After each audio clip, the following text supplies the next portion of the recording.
নেপালত অনুষ্ঠিত হোৱা ৮ সংখ্যক SBKF আন্তঃৰাষ্ট্ৰীয় সাঁতোৰ প্ৰতিযোগিতাত ৩০ বছৰ অনূৰ্ধ্ব শাখাত ভাৰতৰ হৈ অংশগ্ৰহণ কৰি ৪টাকৈ সোণৰ পদক লাভ কৰিবলৈ সক্ষম হোৱা খোৱাঙৰ পংকজ চেতিয়া গাঁৱৰ ৰাইজে সমজুৱাকৈ সম্বৰ্ধনা জনায়।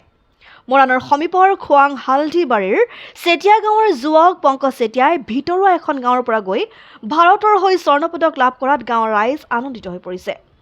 গাঁওবাসীৰ লগতে টাইপা মৰাণ মহকুমা সমিতি, মহিলা পৰিষদ আৰু খোৱাং ব্লক কংগ্ৰেছ কমিটিৰ বিষয়ববীয়াসকলে খেলুৱৈগৰাকীৰ ঘৰত গৈ সম্বৰ্ধনা জনায়। সাঁতোৰবিদ পংকজ চেতিয়াৰ বাসগৃহতে এখন সম্বৰ্ধনা সভা আয়োজন কৰি পুত্ৰৰ সাফল্যৰ আঁৰত থকা পংকজৰ পিতৃ-মাতৃকো ৰাইজে প্ৰশংসাৰে উপচাই পেলায়।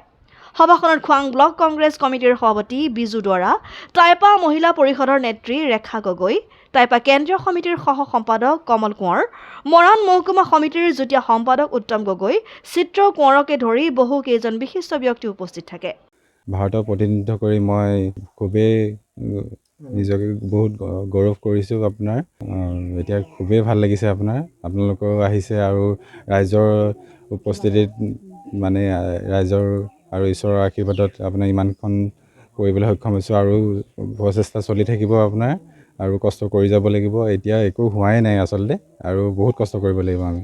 পংকজে ইমান কষ্ট কৰি 4টা সোণৰ পদক লাভ কৰাৰ কাৰণে আমি নথৈ আনন্দিত সুখী হৈছোঁ।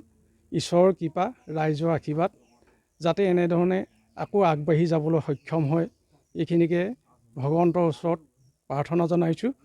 পংকজ চেতিয়াই ভাৰতবৰ্ষক প্ৰতিনিধিত্ব কৰি নেপালত সাঁতোৰ প্ৰতিযোগিতাত 4টাকৈ সোণৰ পদক আজুৰি অনাৰ খবৰ পাই আমি যথেষ্ট আনন্দিত হৈছোঁ আৰু সেই আনন্দ মুহূৰ্তৰ ভাগ ল'বৰ কাৰণে আমি আজি তেওঁলোকৰ এই বাসগৃহৰ চোতালত আহি তেওঁক সম্বৰ্ধনা জনাবৰ কাৰণে আহিলোঁ।